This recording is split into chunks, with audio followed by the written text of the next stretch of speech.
We'll guide you through how to compare Codex and Claude code effectively. If you find this helpful, consider subscribing and liking the video. First, open your web browser and head over to the Codex platform. Start by logging in with your credentials. Once you're in, navigate to the code generation section. Here, you can input your desired programming task or query. Codex will generate a code suggestion for you. Take note of this code, as you'll need it for comparison. Now open a new tab and go to the Claude platform. Log in similarly and access the code generation section.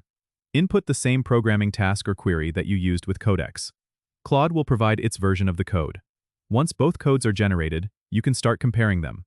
Look for differences in syntax, efficiency, and readability.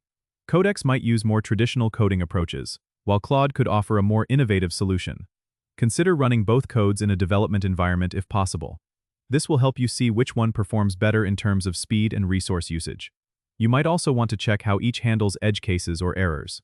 A tip: keep a notepad handy to jot down these observations.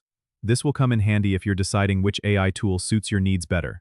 By comparing how each platform approaches the same task, you can get a clearer idea of their strengths and weaknesses. Don't forget to subscribe and comment if this helped you out.